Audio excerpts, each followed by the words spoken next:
لقد ظهر جليا أن هذا النيل إنما هو شرعي مطلوب ومستحب، نجد مصاديقه في كتاب الله تعالى وسيرة الأنبياء عليهم السلام، وسيرة الأوصياء عليهم السلام، وسيرة الأصحاب عليهم الرضوان، وسيرة العلماء عليهم الرحمة ولهم علو الدرجات. بل كانت هذه سمة الرافضة على مر التاريخ، ما من علم رافضي أو شيعي إلا وتجده ينتهز أي فرصة لإسقاط باطل الرموز المنحرفة المضلة، رغم ظروف الإرهاب والجور والظلم، رغم أن كثيرا من هؤلاء كانت التقية مباحة لهم، إلا أنهم مع ذلك أصروا على المضي قدما في طريق هدم الباطل ورموزه، وحمل هذه الرسالة المقدسة والمبدأ العظيم، مبدأ المعارضة لكل شخصية طاغية أو منافق أو مبتدع أو مضل. كم هو عظيم تاريخ أسلافنا وأعلامنا، كم هو عظيم أن ترى الواحد منهم مع تمسكه الشديد بالرفض، مع تمسكه الشديد بإظهار البراءة، لا يخشى أحدا إلا الله تعالى، لا يخاف أن ينقطع رزقه أو أن يخسر صداقاته أو علاقاته مع من يعيش معهم من أهل الخلاف ومن يأخذ منهم ويأخذون منه، بل تراه عظيما في الثبات على مبدئه، يقولها صراحة: أنا رافضي، أنا رافضي،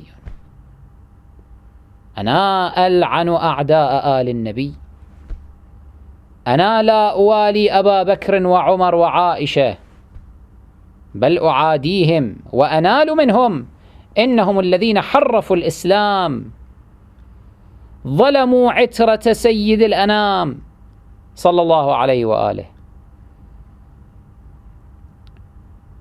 لم تكن ترى رجالات وعظماء التشيع يشعرون بالخوف أو الحرج وهم يعبرون عن مبادئهم، لم تكن ترى الرجل منهم يتراجع عن ذلك أو يكتمه أو يجامل أهل الخلاف حتى يرضوا عنه. إن رضوا به كما هو فأهلا وسهلا، وإن لم يرضوا فذلك شأنهم. لست أنا بحاجة لأن أغير مبادئي حتى يرضى عني الآخرون، لست بحاجة لأن أوقف سعيي إلى هدم الباطل حتى يرضى عني المعتقدون بهذا الباطل وبرموزه. المشكلة مشكلتهم، عليهم هم أن يقبلوا بهذا الواقع ويتكيفوا معه ويتعايشوا معه. هذا هو السبيل للتعايش الأهلي فيما بيننا، هذا هو السبيل. ابقى أنت على ما تعتقد ونبقى نحن على ما نعتقد. لا تطلب مني أن أعترف برموزك أو أن أثني عليهم أو أترضى عنهم حتى تتعايش معي. عليك أنت أن تفهم أنك أنت الملام، أنت الملام بموالاتك لهؤلاء الظالمين. المشكلة هي لديك أنت، أنت الذي تتعدى على مشاعرنا حين توالي من قتل نبينا وأهل بيته الطاهرين عليهم السلام، لا نحن الذين نتعدى على مشاعرك حين ننطق بكلمة الحق فيهم ونقول أنهم قتلة مجرمون ظلمة. هذا هو الواقع، هذا هو التاريخ. نحن حين ننطق بكلمة الحق في هؤلاء لا نتعدى عليك، إنما نقوم بوظيفتنا الشرعية ونريد لك ولقومك الخير. إن قبلتم أهلا وإن لم تقبلوا فلا إكراه في الدين. نحن لا نكرهك على أن تتخلى عن هؤلاء، لا إكراه في الدين، هذا شأنك. وإن كنا نتألم لبقائك مواليا لهؤلاء الظلمة الذين خدعوك ضيعوا هذه الأمة، أبعدوك عن الأئمة الشرعيين، عن القيادة الحقيقية التي جعلها الله تبارك وتعالى لنا، وهم أئمة آل محمد صلوات الله عليهم. شأنك، لا تريد أن تتخلى عن هؤلاء، هذا شأنك، لكن ليس من شأنك أن تمنعنا من المجاهرة بعدائنا لهؤلاء. هذا حقنا الطبيعي،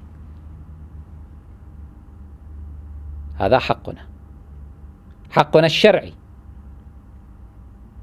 بل اعلم أننا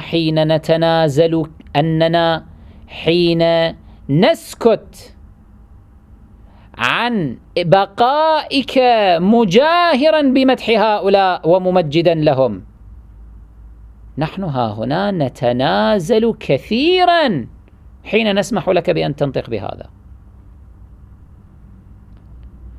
نتنازل كثيرا ونضغط على أعصابنا كثيرا حين نسمح لك بأن تنطق بموالاتك لهؤلاء وتمجيدك بهم.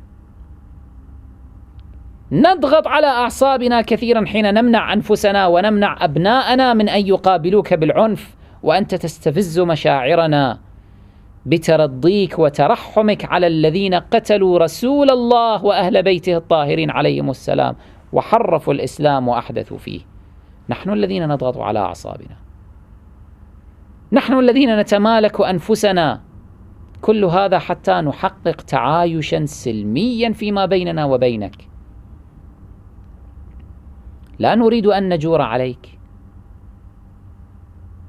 كما لا نريدك أن تجور علينا. لكم دينكم ولي دين. هكذا نحقق التعايش السلمي، هكذا نحقق الألفة. لكم دينكم ولي دين، لكم موالاتكم لأبي بكر وعمر وعائشة ومن أشبه، ولنا براءتنا منهم. هكذا تتحقق العدالة والمساواة فيما بيننا.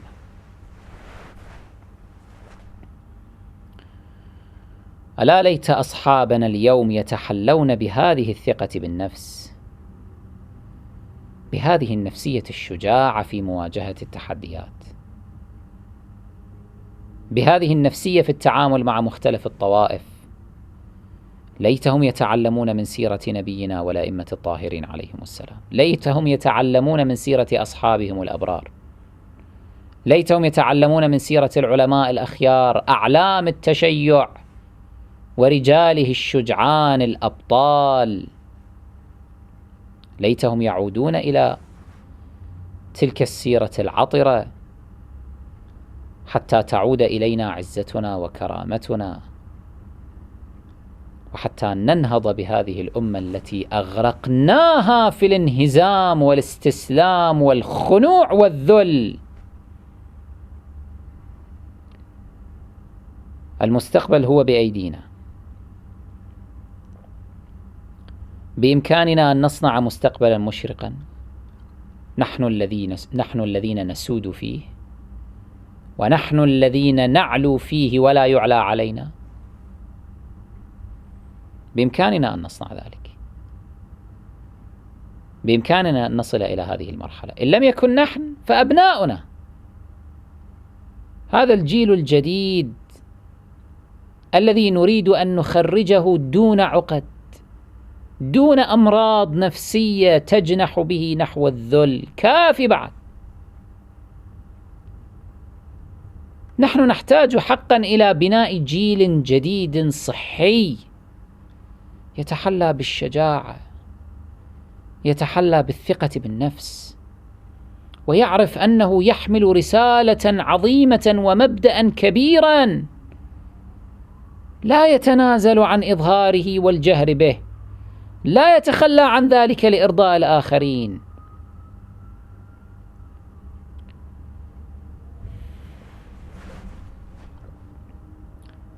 هو هذا الجيل الجديد الذي نحن نعول عليه،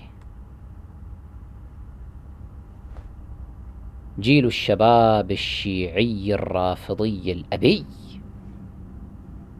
الذي يصعد اليوم نحو المجد وينزه نفسه عن الأفكار المغلوطة المريضة، هو هذا الجيل الذي نطلب ونريد. إن يشأ يذهبكم ويأتي بخلق جديد وما ذلك على الله بعزيز.